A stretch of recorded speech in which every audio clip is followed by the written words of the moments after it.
സാന്ദ്രാനന്ദാവബോധാത്മകമനുപമിതം കാലദേശാവധിഭ്യാതർമുക്തം നിത്യമുക്തം നിഗമശതസഹസ്രേണ നിർഭാസ്യമാനം അസ്പഷ്ടം ദൃഷ്ടമാത്രേ പുനരുപുരുഷാർത്ഥാത്മകം ബ്രഹ്മതത്വം തത്താവത് ബാധിതാക്ഷാത് ഗുരുഭവനപുരേഹന്ത ഭാഗ്യം ജനാനാം.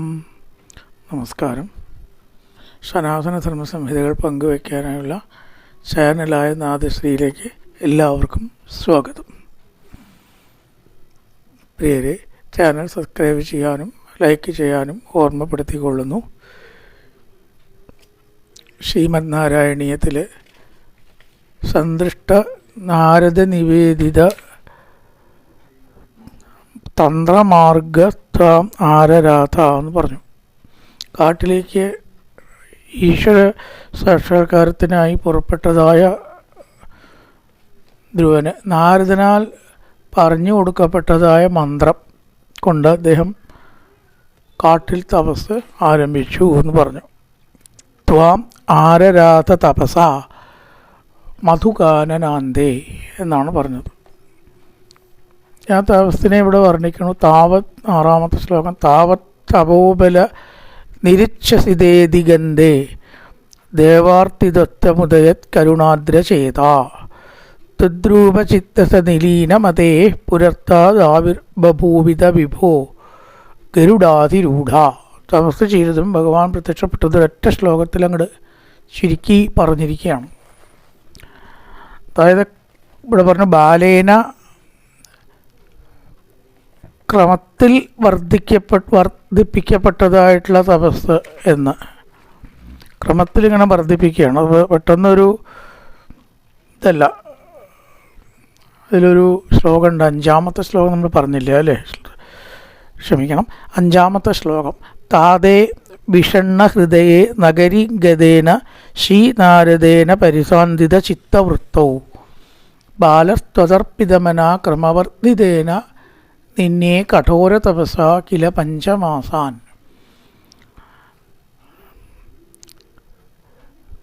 നഗരി ഇപ്പം ഇവിടെ പറയണ വിഷണ്ണ ഹൃദയേ, തൻ്റെ കുട്ടി എവിടേക്കോ പോയി, അതൊന്ന് തടയാൻ പോലും തുരുചിയെ പേടിച്ചിട്ട് തനിക്ക് ധൈര്യം ഉണ്ടായില്ല.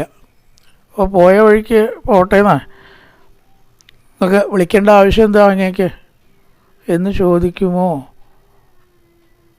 എന്ന് ഭയക്കുക ഒരു പത്നിയെ എന്നൊക്കെ പറഞ്ഞ സ്ഥിതി ഒന്ന് ആലോചിച്ച് നോക്കുക. കുട്ടിയെ തിരിച്ച് വിളിക്കുക, അച്ഛനല്ലേ, ഒന്നുമില്ലെങ്കിൽ രാജാവും കൂടിയാ. ഇത്രയും അധികാരം ഉണ്ടായിട്ടും ആ സ്ത്രീക്ക് അടിമപ്പെട്ടത് കാരണം 5 വയസ്സായ ഒരു കുട്ടി വീട്ടിൽ നിന്ന് ഇറങ്ങി തിരിച്ച് വിളിക്കാനുള്ള ധൈര്യം പോലും ഇല്ല. അതും രാജാവായിട്ട് ഉള്ളൊരു പുരുഷനെന്ന് പറഞ്ഞാൽ അയാളെയൊക്കെ എന്താണ് ശരിക്കും പറയേണ്ടത് എന്ന് നമുക്കിവിടെ നിശ്ചയില്ല. അതിപ്പോൾ ഇവിടെ നമ്മുടെ വിഷയം പ്രധാനമല്ലാത്തതുകൊണ്ട് നമ്മളവിടേക്ക് കിടക്കണ്ട. എന്തായാലും പോയി, വിളിക്കാൻ പോലും ധൈര്യമില്ലാത്തത് കൊണ്ട് ആ കുട്ടി അങ്ങനെ പോവുകയാണ്. അപ്പോഴാണല്ലോ നാരദ മഹർഷി കണ്ടത്. പക്ഷേ വിഷമമുണ്ട്. സ്ഥാനപാതകതൻ കഠിന ഹൃദയനൊന്നുമല്ല. ഈ BP ആണ് കുഴപ്പം, ഭാര്യയെ പേടിയാണ് കുഴപ്പം, അത്രയേ ഉള്ളൂ.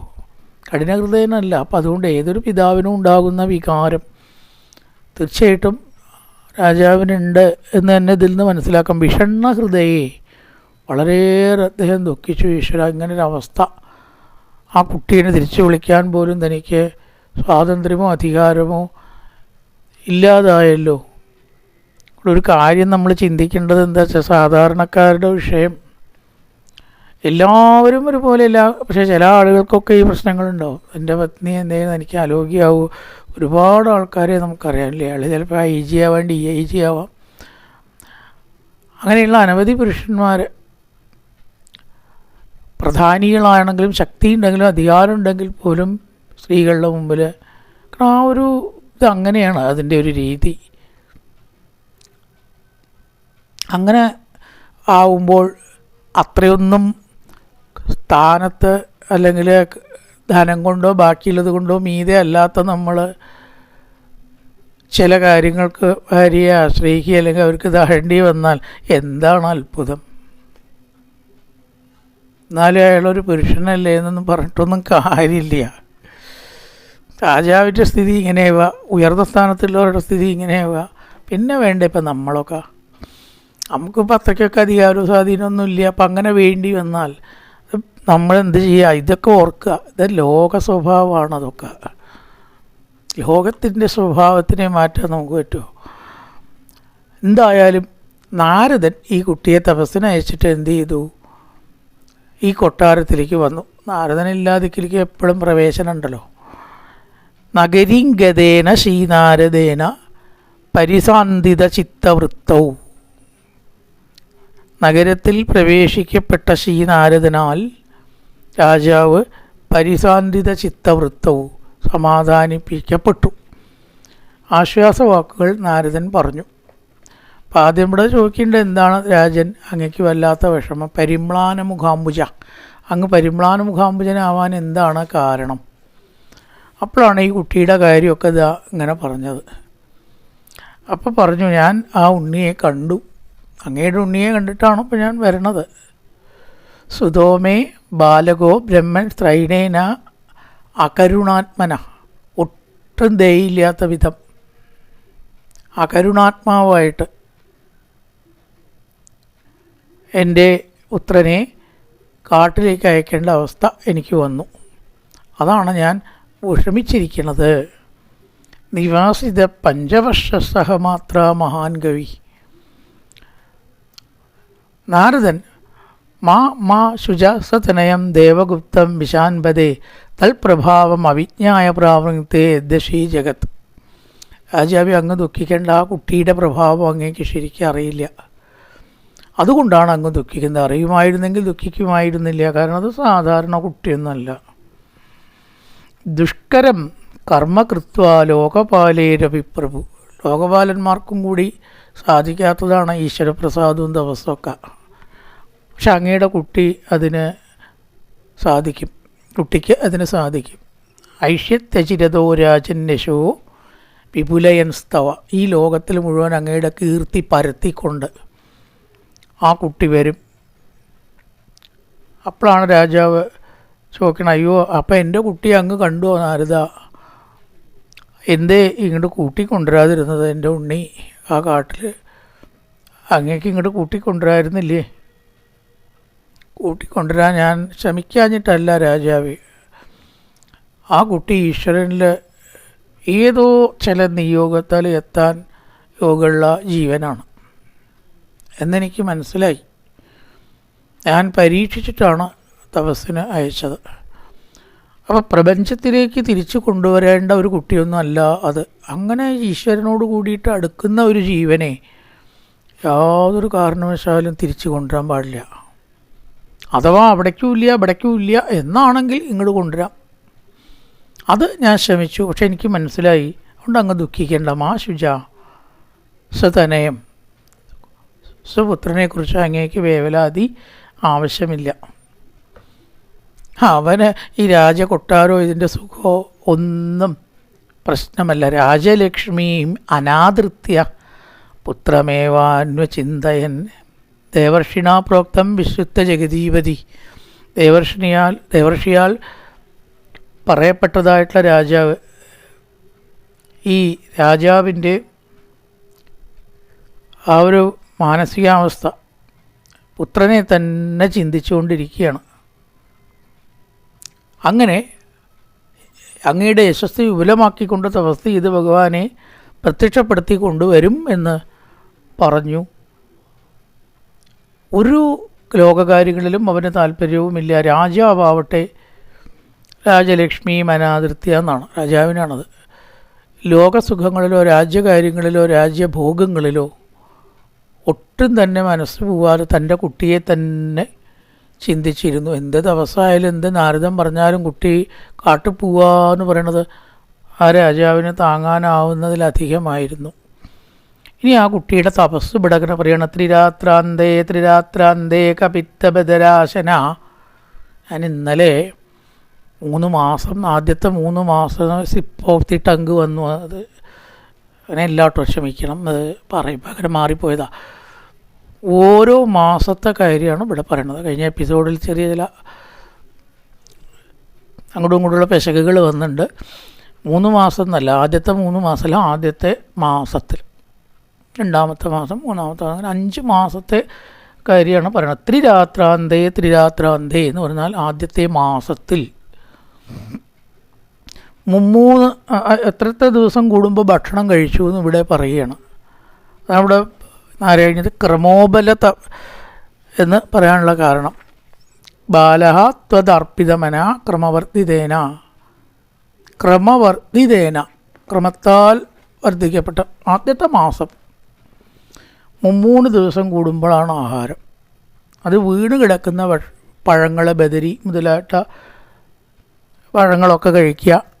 അങ്ങനെയായിരുന്നു ദിവസം ഉണ്ടായിരുന്നത്. കപിത്ത ബദരാശന, ബദാം പോലെയുള്ള ഒക്കെ ആവാം. കപിത്തം, ബദരം എന്ന് പറഞ്ഞാൽ ഓരോ പഴങ്ങളാണ്. കവിത്തകം, ജംബു, ബലസാര, ഭക്ഷിതം, ഗണപതി കഴിക്കുന്ന പഴങ്ങളായിട്ട് പറയാറുണ്ടല്ലോ. ആത്മവൃത്യാനുസാരേണ മാസം നിന്യർച്ചയൻ ഹരിം. ഇനി 2ാമത്തെ മാസമായപ്പോഴേക്കും ദ്വിതീയഞ്ച തഥാ മാസം ഷഷ്ടേ ഭഗവതിനെ 6 ദിവസം കൂടുമ്പോഴായി ഭക്ഷണം. അത് തൃണപർണാദിഭി ശീർണൈഹി, ഇലകളെ ഭക്ഷിക്കേണ്ടു, പഴം വേണ്ട. അപ്പോൾ 2ാമത്തെ മാസം ആയപ്പോഴേക്കും ആഹാരത്തിൻ്റെ ഇടവേള കൂടുകയും ചെയ്തു, കാഠിന്യം കുറയുകയും ചെയ്തു. തൃതീയം ചാനയൻ മാസം, 3ാമത്തെ മാസമായപ്പോഴോ 9 ദിവസം കൂടുമ്പോഴായി ഇത്രയും ഭക്ഷണം. 6 ദിവസം കൂടുമ്പോഴും വേണ്ട. വീണ്ടും ഇടവേള കൂടി. നവമേ അഹനി, 9 ദിവസം കൂടുമ്പോൾ വെള്ളം മാത്രം ഭക്ഷിച്ചുകൊണ്ടായി. 3ാമത്തെ മാസത്തിൽ ഇലകൾ മാറ്റി വെള്ളം മാത്രത്തിലേക്ക് വന്നു. ചില ഇലകളൊക്കെ ഭക്ഷിച്ചാൽ വിശപ്പില്ലാതിരിക്കാം എന്നാണ്. കാട്ടിൽ പണ്ട് അങ്ങനെ ഒരു സിസ്റ്റം ഉണ്ട്, ഏർപ്പാടുണ്ട്. ഇലകൾ ഏതാണെന്ന് അറിയണമെന്നേ ഉള്ളൂ. ചില വിചാരിക്ക് അറിഞ്ഞു കിട്ടിയാൽ എന്നായി ചിലവില്ലാണ്ട് വിശപ്പടക്കാലോ. അത് അവസ്ഥകൾക്കേ പറ്റുള്ളൂ, എല്ലാവർക്കും പറ്റിക്കൊള്ളണമെന്നില്ല. അപ്പോൾ വെള്ളം മാത്രം ഭക്ഷിച്ചുകൊണ്ട് 3ാമത്തെ മാസത്തിൽ ചതുർത്ഥം അഭിവൈ മാസം, 4ാമത്തെ മാസമായപ്പോഴോ 12 ദിവസം കൂടും ഇടവേള വീണ്ടും കൂടി. വായുഭക്ഷോ ജിതശ്വാസോ, ഒന്ന് ശ്വാസം എടുക്കും. 12 ദിവസം കൂടുമ്പോൾ ഒരു ശ്വാസം, ആ ശ്വാസത്തിൽ 12 ദിവസം നിൽക്കും. അടുത്ത 12 ദിവസം കഴിയണം ഇനി ശ്വാസം എടുക്കണമെങ്കിൽ. പഞ്ചമേ മാസനുപ്രാപ്തേ ജിതശ്വാസോ നൃപാത്മജ, 5ാമത്തെ മാസമായപ്പോഴേക്കോ ശ്വാസം പുറത്തുനിന്ന് എടുക്കണ്ട. പുറത്ത് ഉള്ളിലില്ലെങ്കിലല്ലേ പുറത്തുനിന്ന് എടുക്കുക. വായുമണ്ഡലം മുഴുവനെ സ്തംഭിച്ചു, തൻ്റെ ഉള്ളിലേക്ക് എടുത്തു എന്നാണ്. ശ്വാസത്തെ, വായുവിനെ, പ്രപഞ്ചത്തിലെ വായുവിനെ മുഴുവൻ ഉള്ളിലേക്ക് ആക്കിയെടുത്തു 5ാമത്തെ മാസമാകുമ്പോഴേക്കും. അപ്പോൾ ഈ ആഹാരത്തിൻ്റെ ഇടവേളകൾ കൂടുക എന്നത് ആണ് ഇവിടെ കാണാൻ പറ്റുക. 3 ദിവസം കൂടുമ്പോൾ, 6 ദിവസം കൂടുമ്പോൾ, 9 ദിവസം കൂടുമ്പോൾ, 12 ദിവസം കൂടുമ്പോൾ, പിന്നെ ഒന്നിട്ട് വേണ്ടാനും. ആഹാരത്തിൻ്റെ കാഠിന്യം കുറയണമുണ്ട്. ഇത് രണ്ടും നോക്കിയാൽ അറിയാത്ര ആത്മീയത്തിൻ്റെ നില എവിടെ നിൽക്കണമെന്ന്. ഇപ്പം നമ്മൾ ഇടവേളകൾ കുറച്ചിട്ടാണ് കൊണ്ടുവരുന്നത്. പണ്ടൊക്കെ ഭാരതത്തിൽ ഈ വായുവിൽ നിന്ന് തന്നെ നമുക്ക് ശരീരത്തിലേക്ക് വേണ്ടത് സ്വീകരിക്കാൻ ഒരു കഴിവ് മനുഷ്യനുണ്ടായിരുന്നു എന്നാണ് വിശ്വസിക്കാൻ പ്രയാസമാണ്. പക്ഷെ അറിവുള്ളവരും ചരിത്ര നിരീക്ഷകരും പറയണത് അങ്ങനെയാണ്. വായുവിൽ നിന്ന് നമുക്ക് വേണ്ട എനർജി എടുക്കാൻ കഴിവുള്ളൊരു കാലം ഉണ്ടായിരുന്നു അത്രേ. അതിനാണ് ഈ വായുഭക്ഷകൻ എന്ന് പറയുമ്പോൾ നമ്മൾ ഒന്നും കഴിക്കാണ്ട് പട്ടിണി എന്നുള്ള അർത്ഥത്തിലാണ് പറയുക. എന്താ പിന്നെ വായുഭക്ഷണം കഴിക്കേ? പക്ഷെ അങ്ങനെ ഒരു സംഗതി ഉണ്ട്, വായുഭക്ഷണം എന്നൊരു സംഗതി ഉണ്ട് എന്നാണ് പറയുന്നത്. വാൽമീകി രാമായണം നോക്കിയ പല മഹർഷിമാരെ രാമൻ കണ്ട കൂട്ടത്തിൽ അതിൽ ചില മഹർഷിമാർ വായുഭക്ഷകരായിരുന്നു പറയുന്നുണ്ട്. ചില മഹർഷിമാർ വെള്ളം മാത്രം ഭക്ഷിക്കുന്നവരായിരുന്നു. ചില മഹർഷിമാർ പുല്ലും ഇലകളും മാത്രം ഭക്ഷിക്കുന്നവരായിരുന്നു. ചില മഹർഷിമാർ, അങ്ങനെ പല മഹർഷിമാരുടെ പല സ്ഥിതിഗതികൾ പറയുന്ന കൂട്ടത്തിൽ വായുഭക്ഷകരായിട്ടുള്ള മഹർഷിമാരും ഉണ്ടായിരുന്നു എന്ന് പറയുന്നുണ്ട്. ഓരോ പേരും ഉണ്ട് കേട്ടോ. അശ്മകുട്ടന്മാർ എന്നുവെച്ചാൽ ഈ കല്ലുകൊണ്ട് മാത്രം ആഹാരത്തെ മുറിച്ച് കഴിക്കണവർ, ചതയ്ക്കുക, ആയുധം ഉപയോഗിക്കില്ല. അങ്ങനെ പല തരക്കാരെ പറയുമ്പോൾ നമുക്ക് മനസ്സിലാക്കാൻ കഴിയുന്നത് വായുവിൽ നിന്ന് ശരീരത്തിന് വേണ്ട സാരാംശങ്ങൾ എടുക്കുന്ന ഒരു കാലം അത് ചില ആളുകൾക്ക് എല്ലാവർക്കും പറ്റിക്കൊള്ളുന്നതിലുണ്ടായിരുന്നു. അതാണ് ഇവിടെ വായുഭക്ഷോ ജിതശ്വാസോ. ഇപ്പോൾ നമ്മൾ മുമ്പ് ഭാരതത്തിൽ 2 ആഹാരം ഇത്രേ ഉണ്ടായിരുന്നുള്ളൂ, ഉച്ചയ്ക്കും രാത്രിയും. രാവിലത്തെ ടിഫിൻ ഉണ്ടായിരുന്നില്ല എന്നാണ്. ചിലർക്കൊക്കെ വിശ്വസിക്കാൻ പ്രയാസം, എനിക്കൊന്നും ഒരു പ്രയാസമില്ല. കാരണം എൻ്റെ 7ാം ക്ലാസ് വരെ എന്നാണ് എൻ്റെ ഓർമ്മ ടിഫിനില്ല രാവിലെ. അതൊന്നുമില്ല. ചായ കിട്ടും, ഇടയ്ക്ക് മധുരമില്ലാത്തതും ആവും. ഒരു ശർക്കര പൊട്ടും കഴിച്ച് ഈ ചായയും കുടിച്ചോളുക. വിശക്കുണ്ടാ പറഞ്ഞാൽ ചോറ് കുറച്ച് നേരത്തെ തരും, അല്ലച്ചാൽ കുറച്ച് കഞ്ഞി മുക്കി കുടിച്ചോളൂ എന്ന് പറയും. ഊണേക്കുന്നതിൻ്റെ മുമ്പേ 11 മണിക്കൊക്കെ വിഷ്ണാവത്തിരി കഞ്ഞി മുക്കി തരാമെന്ന് പറയും. അല്ലാതെ വേറെ ആഹാരമില്ല, അത് എന്നും ഉള്ളതുമല്ല, എന്നൊന്നുമില്ല. വിശക്കുണ്ടെന്ന് പറഞ്ഞാലേ ഉള്ളൂ, അല്ലെങ്കിൽ ഉച്ചയ്ക്ക് ഊണാണുള്ളത്. ഞാൻ എത്രയോ അനുഭവിച്ചതാണ് കുട്ടിക്കാലത്ത്. കാരണം അന്ന് അങ്ങനെ ഒരു ഫീലിംഗ് ഇല്ല. കാരണം ഈ ടിഫിൻ എന്നൊരു ഏർപ്പാടില്ല. ഇഡ്ഡലി ഉണ്ടാക്കുക, ദോശ ഉണ്ടാക്കുക, 12 ചപ്പാത്തി കഴിക്കുക, ഇങ്ങനൊരു സംഭവം പണ്ടില്ല രാവിലെ. ഇതൊട്ടും ഒരുപാട് മുമ്പേ ഉള്ള കാര്യമേ അല്ല. തന്നെ ആ കാലത്ത് നോക്കൂ, ഷുഗറില്ല, പ്രഷറില്ല, ആൾക്കാർക്ക് ഇത്ര രോഗമില്ല. 2 ആഹാരം കൊണ്ടൊക്കെ ധാരാളം നിലനിൽക്കാമെന്നാണ് പറയണത്. അപ്പം പ്രപഞ്ചത്തിലത്തെ എല്ലാ ജീവികൾക്കും ഒരു ദിവസം പോലും ആഹാരം ഇല്ലെങ്കിലും ഒന്നും സംഭവിക്കില്ല. ഒരിക്കലും ആഹാരം കഴിച്ചാൽ ദിവസക്കണക്കിന് നിലനിർത്താൻ കഴിവുള്ളവരാണ്. ഇപ്പോൾ പാമ്പുകൾ ഉദാഹരണം. കൃത്യമായിട്ടുള്ള ആഹാര ടൈം ടേബിൾ മനുഷ്യന് മാത്രമേ ഉള്ളൂ. ഒരിക്കൽ കിട്ടിയ അടുത്ത ആഹാരം സമയം എപ്പോഴാണ് കിട്ടുകയെന്ന് അവർക്ക് നിശ്ചയമുണ്ടോ? ഏത് എലിയെ പൂച്ചയ്ക്ക് കിട്ടുകയെന്ന് പൂച്ചയ്ക്ക് അറിയില്ല. അപ്പോൾ അതുവരെ സഹിക്കാനുള്ള കഴിവ് ഭഗവാൻ കൊടുത്തിട്ടുണ്ട് എന്നാണ്. നമുക്കും ഉണ്ടത്രയത്. നമ്മളിത് കഴിയുമ്പോൾ ഇങ്ങനെ അടിച്ച് കയറ്റി ശീലിച്ചു. അയ്യോ മണി 1:05 5 മിനിറ്റ് വൈകിയപ്പോഴേക്ക് പരിഭ്രമമായി ഇവിടെ. അതുകൊണ്ട് ഇപ്പോൾ കൃത്യനിഷ്ഠ വേണ്ട എന്നല്ല കേട്ടോ പറഞ്ഞത്. കൃത്യനിഷ്ഠ ശീലിച്ചിട്ടുള്ള രോഗികൾക്ക് കൃത്യനിഷ്ഠയെ തന്നെ പോകേണ്ടതാണ്. അല്ല നല്ലതുമാണ്. കൃത്യനിഷ്ഠയെ നമ്മളിവിടെ കളിയാക്കില്ല, കൃത്യനിഷ്ഠയാണ് വേണ്ടത്. പക്ഷെ ആ ഒരു സംഗതി നമ്മൾ ശീലിപ്പിച്ച് കൊണ്ടുവന്നതുകൊണ്ടാണ് അങ്ങനെയെന്നാണ് ചരിത്രകാരന്മാരും നിരീക്ഷകരും പറയണത്. നേരം ആഹാരം ഇല്ലെങ്കിലൊന്നും ഒരു പ്രശ്നവും നമുക്കില്ല. അതിന് സഹായിക്കായി നമ്മൾ ശീലിക്കാൻ വേണ്ടിയിട്ടാണ് ഈ ഉപവാസമൊക്കെ എടുക്കുന്നത്. നമ്മൾ 22 ചപ്പാത്തിയും 10 നേന്ത്രപ്പഴവും പാലും കഴിച്ചിട്ട് ഏകാശി നോറ്റിട്ട് ഒരു കാര്യമില്ല. ഏകാശി നോൽക്കേണ്ടത് എപ്പോഴും പട്ടിണി കിടന്നിട്ട് നോൽക്കണം. അങ്ങനെയാണല്ലോ പറയണത്. ശുദ്ധോപവാസമാണ്. വെള്ളം മാത്രം കഴിക്കാൻ, തുളസി ജലം ഇട്ടിട്ട് വെള്ളേ കഴിക്കാവൂ. പണ്ടൊക്കെ അങ്ങനെ ഹരിവാസരം എന്ന് പറയുന്ന 5 നേരമുണ്ട്. ഏകാദശി ദിവസം 3 നേരം, രാവിലെ ഉച്ചയ്ക്ക് വൈകുന്നേരം ഒന്നും കഴിക്കരുത്. തലേ ദിവസം വൈകുന്നേരം കഴിക്കരുത്, രാത്രി. അടുത്ത ദിവസം രാവിലെ ഇല്ല.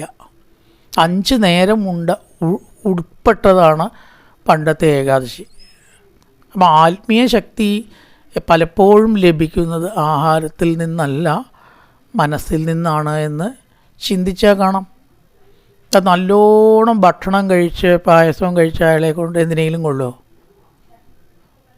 പക്ഷെ ഓവറുമായി അവിടെ കിടക്കാനേ പറ്റൂ. അപ്പോൾ ഇവിടെ അമിതാഹാരം എന്താണ് ചെയ്തത്? ഫുള്ള എനർജിയൊക്കെ എടുത്തുക ചെയ്ത്. അല്ലെ, ഇപ്പോൾ വായിക്കുമ്പോൾ സപ്താഹത്തിൻ്റെ ഇടയിലൊക്കെ നമ്മൾ ഒരുപാട് നിറച്ചാൽ അവിടെ പോയി ഉറക്കം വരും. 2 മണിക്കൊക്കെ. അതൊക്കെ വളരെ ആഹാരച്ചിട്ട ദ്രവാഹാരം പെട്ടെന്ന് ദഹിക്കുന്നത് വളരെ കുറച്ചേ കഴിക്കാവൂ എന്ന് നിർദ്ദേശിച്ചിട്ടുണ്ട് മാഹാത്മ്യത്തിൽ തന്നെ. കാരണം 7 ദിവസം അവിടെ ഇരിക്കണം. ഭക്ഷണം ഒരുപാട് നിറച്ചായിരിക്കാൻ പറ്റില്ല. ഇരുന്നാൽ ഗ്യാസ് ഉണ്ടാവും, ദഹനക്കേട് വരും. അപ്പോൾ കുറച്ച് കഞ്ഞിയോ ഇളനീരോ ചെറിയ പഴമോ ഒക്കെയാണ് ശരിക്കും കഴിക്കേണ്ടത്. അങ്ങനെയാണ് വേണ്ടത്. ഈ സാധാരണ ആഹാരമാണെന്ന് വെച്ചാൽ അളവ് വളരെയധികം കുറയ്ക്കണം. മതിയായി എന്ന് തോന്നുന്നവർ ഒരിക്കലും കഴിക്കരുത്. അപ്പോൾ ആത്മീയ ശക്തി പലപ്പോഴും ആഹാരത്തിൽ നിന്നല്ല, അത് രണ്ടും കൂടി വിപരീതമായിട്ടാണ് ഇവിടെ നമുക്ക് കാണാൻ സാധിക്കുന്നത്. അപ്പോൾ ഇതൊക്കെ ഒരു അസാധ്യമായിട്ടുള്ള ഉട്ടോപ്യൻ ഐഡിയ അല്ല എന്ന് പറയാൻ വേണ്ടിയിട്ടാണ് ഇത്രയും പറഞ്ഞത്. അതുകൊണ്ട് എപ്പോഴും നമ്മൾ എന്ത് ചെയ്യണം? മിതാഹാരം ശീലിക്കുക. പ്രത്യേകിച്ച് രാവിലെ ഒന്നും അധികം കഴിക്കരുത്. 10 ഇഡ്ഡലിയും 12 ഇഡ്ഡലി 8 ദോശയും 10 ദോശയും കഴിച്ച് ശീലിച്ചാൽ നമുക്ക് അതേപോലെ വേണ്ടി വരും. പിന്നെ അത് ശീലമായിട്ട് മാറും. അതൊരു ഗുണമൊന്നുമല്ല ചെയ്യുന്നത്. ഷുഗറ്, പ്രഷറ്, മറ്റു രോഗങ്ങൾ, ഇതൊക്കെ ആഹാരം നിയന്ത്രിച്ച് നമ്മൾ ആദ്യം തന്നെ പോയാൽ നമുക്കങ്ങനെ രോഗമേ വരില്ല എന്നാണ് പറയുന്നത്. അപ്പം എന്തായാലും ആ ശക്തി ക്രമേണ വർദ്ധിപ്പിച്ച് ഓം നമോ ഭഗവതേ വാസുദേവായ, ഓം നമോ ഭഗവതേ വാസുദേവായ, ഓം നമോ ഭഗവതേ വാസുദേവായ ഇതിങ്ങനെ ചൊല്ലി ഇവിടെ ആ തപസ്സിനെ ഭാഗവതത്തിൽ ഇങ്ങനെ വർണ്ണിക്കും. യഥൈകപാദേന സവർത്തിവർഭക തത്തോ തദങ്കുഷ്ട നിപീഡിതാമഹി നാമ തത്രാർത്ഥമിഭേന്ദ്രധിഷ്ഠിത തരീവ സവ്യേ തരത പദേ പദേ. തൻ്റെ ഒരു കാലങ്ങനെ നിലത്തൂന്നി മറ്റേ കാല് പൊന്തിച്ച് ഭഗവാനെ തന്നെ ചിന്തിച്ച് ഓം നമോ ഭഗവതേ വാസുദേവായ, ഓം നമോ ഭഗവതേ വാസുദേവായ, ഓം നമോ ഭഗവതേ വാസുദേവായ. ഈ മന്ത്രത്തിൽ നിന്നുള്ളൊരു പ്രത്യേകത നോക്കിയാൽ അറിയാം. നമ്മൾ ചൊല്ലി ശീലിച്ചാൽ നമ്മുടെ നാവുമെന്നത് വേറെ ആവുകയില്ല. ശബ്ദം പുറത്തേക്ക് കേൾക്കാണ്ടെങ്കിലും നമ്മുടെ നാവ് ചലിച്ചുകൊണ്ടിരിക്കും. ഓം നമോ നാരായണായ എന്നെളുപ്പമുള്ളവർക്ക് അതാവാം. ഹരിരാമയാണെങ്കിൽ അതിങ്ങനെ നാവ് ചലിച്ചുകൊണ്ടിരിക്കും. ഇടയ്ക്ക് ശബ്ദം പുറത്തേക്ക് കേട്ടോളണം നിർബന്ധമില്ല. ഉപാംശു ജപം പലതരത്തിലുണ്ട്. ഉപാംശു ഇങ്ങനെ ചെറുതായിട്ടേ കേൾക്കുള്ളൂ. മൗനമായിട്ടുള്ള ജപമുണ്ട്, ഉറക്കെ കേട്ടിട്ടുള്ള ജപമുണ്ട്. ഏതെങ്കിലും ഒരു രീതിയിൽ നമ്മുടെ നാവ് ഉച്ചാണ്ട് ശീലിച്ചു പോയാൽ ഈ നാമം ഒരിക്കലും നമ്മളെ വിട്ടുപോകില്ല. അങ്ങനൊരവസ്ഥ വന്നു. അങ്ങനെ ഇരിക്കുമ്പോൾ നിന്നെ കഠോര തപസാക്കില പഞ്ചമാസാൻ, താഴെ പറഞ്ഞ രീതിയിൽ 5 മാസം കഠോരമായിട്ടുള്ള തപസ് ക്രമവർദ്ധിതേന 1 മാസം 2 മാസം 3 മാസം 4 മാസം 5 മാസം ഈ ഓരോ മാസം തോറും വർദ്ധിക്കപ്പെട്ട കഠിനമാക്കപ്പെട്ട തപചര്യയാൽ 5 മാസം ചെലവാക്കി എന്നിവിടെ പറഞ്ഞു. നിന്നെ കഠോര തപസാക്കില പഞ്ചമാസാൻ താതേ വിഷണ്ണ ഹൃദയേ നഗരീംഗതേന ശ്രീനാരദേന പരിസാന്തിത ചിത്തവൃത്തൗ. വിഷണ്ണമായിട്ടുള്ള ഹൃദയത്തോടു കൂടിയുള്ള അച്ഛനെ, താതേ അച്ഛൻ, താതൻ എന്നുള്ള വാക്ക് അച്ഛനും ആവാട്ടോ മകനും ആവാം, അനുജനോ ശിഷ്യനോ ഒക്കെ പ്രയോഗിക്കുന്ന ഒരു കോമൺ വാക്കാണ് താതേ. സംസ്കൃതത്തിലെ ഭാഷയുടെ അർത്ഥം അറിയാത്തൊരു അച്ഛന് മാത്രം മനസ്സിലാക്കിയിട്ടുണ്ടാവുക അല്ലേ? അങ്ങനെയല്ല, മകനെ നമ്മൾ സ്നേഹത്തോട് കൂടിയിട്ട് താതാ എന്ന് വിളിക്കാം, ഒരു സുഹൃത്തിനെയും വിളിക്കാം. താതാ എന്ന് പറഞ്ഞൊരു കോമൺ വേർഡാണ്. അപ്പോൾ സന്ദർഭത്തിനനുസരിച്ചിട്ട് അച്ഛനാണോ സുഹൃത്താണോ അനുജനാണോ നമ്മൾ എടുക്കണം. ശിഷ്യനെ വിളിക്കാമല്ലോ താതാ, അങ്ങനെ ചെയ്യൂ. ഇവിടെ പറയാം താതേ, ഇവിടെ അച്ഛനാണ്.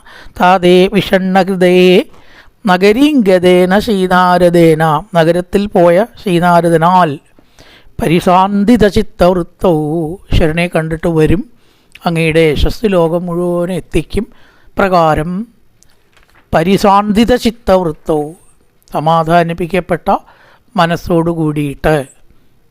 അതിനുശേഷം കുട്ടി എന്ത് ചെയ്തു? ബാല തദർപ്പിതമന ക്രമവർദ്ധിതേന, ഭഗവാന്റെ പാദപത്മത്തിൽ ഗുരു ആയിട്ടുള്ള നാരദ മഹർഷി പറഞ്ഞതനുസരിച്ചിട്ട് ആ പാദപത്മത്തിൽ തന്നെ മനസ്സുറപ്പിച്ച് വേറെ ഒന്നിനെയും ചിന്തിക്കാണ്ടായി. നിന്നെ കഠോര തപസ കില പഞ്ചമാസാൻ, 5 മാസം തന്നെ തൻ്റെ ദേഹത്തെയോ പ്രപഞ്ചത്തെയോ പോലും അറിയാത്ത വിധത്തിലുള്ള തപസ്. ദേഹത്തിനുള്ള ശുദ്ധി വരുത്താൻ വേണ്ടി കാളിന്തി നദിയിൽ എന്നും ഇറങ്ങിയിട്ടുണ്ടോ അറിയില്ല, ഉണ്ടെങ്കിലും അത് മാത്രമേ ഉള്ളൂ. അങ്ങനെ ഒന്നിലും ശ്രദ്ധയില്ലാണ്ട് മറന്ന് ഭഗവാനെ തപസ് ചെയ്തതിൻ്റെ ഫലമായിട്ടോ ഭഗവാൻ പ്രത്യക്ഷമായി. നമ്മുടെ ഭജനം ശരിയാണെങ്കിൽ തീർച്ചയായിട്ടും അതിൻ്റെ ബലം ഉണ്ടാവും. ബലം കണ്ടില്ലെങ്കിൽ അതിൻ്റെ അർത്ഥം എന്താ? നമ്മൾ സാധനയിൽ എവിടെയോ ഏകാഗ്രതയുടെ കുറവോ പെശകോ വന്നിട്ടുണ്ട്. അംശമൊന്നുമില്ല. താവത് തപോബല തിരിച്ചസിതേതിഗന്ധേ, 6ാമത്തെ ശ്ലോകം ഇങ്ങനെയാണ് ചെല്ലേണ്ടത്. ദേവാർത്തിദത്തമുദയൽ കരുണാത്രചേത തുദ്രൂപചിത്ത തതിലീനമതേ പുരസ്താർ ആവിർബഭൂവിധ വിഭോ ഗരുഡാധിരൂഢ.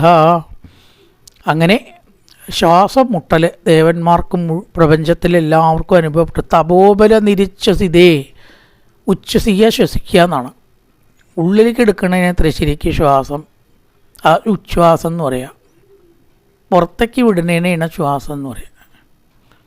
നേരെ തിരിച്ചാണ് നമ്മൾ ധരിച്ചിരിക്കുന്നത്. ഉച്ഛ്വാസം പുറത്തേക്ക് വിടലല്ല, ശ്വാസം പുറത്തേക്ക് വിടലും ഉച്ഛ്വാസം ഉള്ളിലേക്ക് എടുക്കലുമാണ്. ഉച്ഛസിതേ ദിഗന്ധേ, അതാണ് ഉച്ഛസിതേ ദിഗന്ധേ എന്ന് പറഞ്ഞത്. പുറത്തേക്ക് വിടുമ്പോൾ പ്രശ്നമില്ല. ഉച്ഛസിതേ ഇടത്തേക്ക് എടുത്തപ്പോൾ ദിഗന്ധങ്ങൾ മുഴുവൻ ശ്വാസം മുട്ടിയിട്ട് ദേവാർത്തിദത്തമുദയത് കരുണാദ്ര ചേത, ഭഗവാനെ ആശ്രയിച്ചു. ഇപ്പം ധ്രുവൻ്റെ തപസ് കൊണ്ടാണ് ഇപ്രകാരം സംഭവിച്ചത് എന്ന് കരുതി തദ്രൂപചിത്തസ നിലീനമതേ പുരസ്താത് ആവിർബഭൂവിത വിഭോ ഗരുഡാതിരൂഢനായിട്ട് ഭഗവാൻ ആവിർഭവിച്ചു. ബാക്കി അടുത്ത ദിവസം നോക്കാം. നല്ലൊരു പ്രഭാതം എല്ലാവർക്കും ആശംസിച്ചുകൊണ്ട് നിർത്തുന്നു. നമസ്കാരം.